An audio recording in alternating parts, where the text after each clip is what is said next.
All right, today we're diving into a real scientific detective story.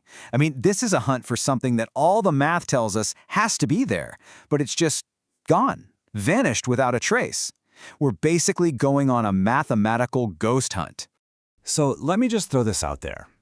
Can something be totally real, like a fundamental part of how things work, and at the same time be completely invisible?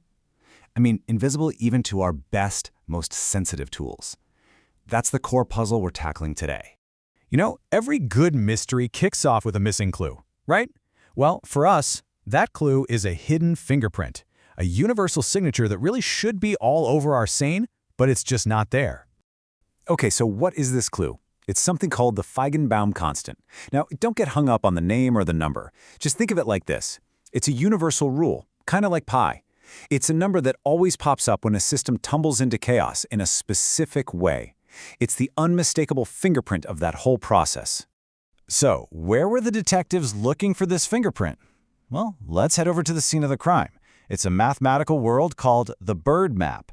Now, based on everything we know about this stuff, the Feigenbaum fingerprint should be right here, plain as day. I mean, it's the perfect spot for it. And this is where the mystery really starts. When researchers took a look at the bird map with all their standard tools, they found nothing. Zilch, no fingerprint, not even a single trace of the Feigenbaum constant. It's like it just vanished, which, by the way, according to the fundamentals of math, should be totally impossible. So, what do you do when your tools can't see something that you're sure is there? Well, you don't just give up, right? No, you build a better tool. You engineer a much more powerful microscope. And we're not just talking about a bigger magnifying glass here. This is about making it smarter. The researchers came up with something they call a Padé-Borel probe.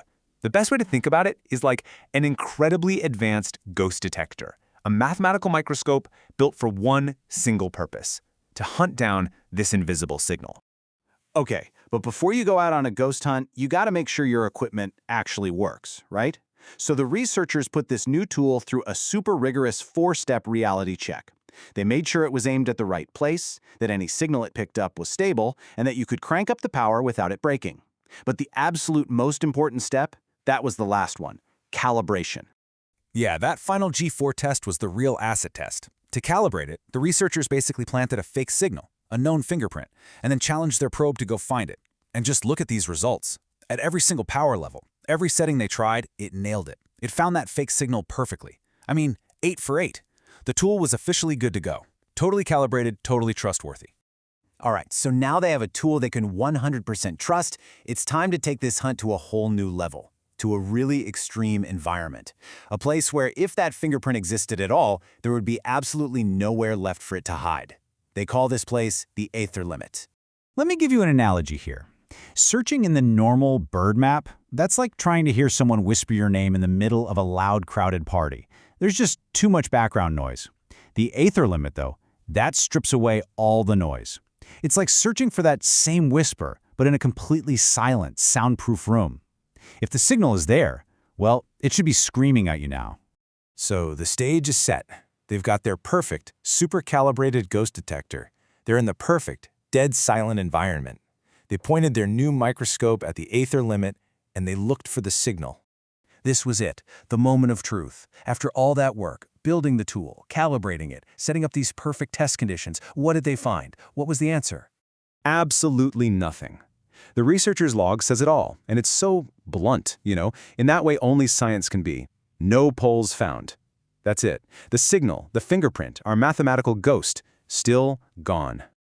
And the verdict was crystal clear. That fingerprint was still completely invisible. The result was stable across every single test, every power setting. They even tried applying something they call alien corrections, which is just another fancy way of trying to clean up the signal, and it made zero difference. The mystery wasn't solved. If anything, it just got a whole lot deeper. So, where do you even go from there? Your best tool in the absolute best environment turns up with nothing. Now you might be thinking, well, that's a failure. But in science, it's actually the complete opposite. See, a negative result is one of the most valuable things a scientist can ever get. It's a huge clue. It tells you definitively that the answer isn't where you thought it was. It slams one door shut so you can start wasting time and start looking for the door that's actually open. It's not an end, it's a course correction. And you have to remember, this whole investigation didn't just happen out of the blue. It's part of a much bigger story. The earlier papers, they searched the noisy room and came up empty. This one, paper 21, just confirmed it in the quiet room. And they're not stopping. The next step, paper 22, is already in the works. They're going to push the probe to even higher power, look for new clues. The hunt is absolutely still on. And all of this really leaves us with a final, kind of profound thought. This whole story was about a meticulous, brilliant search for something that just wasn't there. And it really makes you wonder, right? What if the most important discoveries aren't about what we find, but about what stays hidden, just beyond our reach?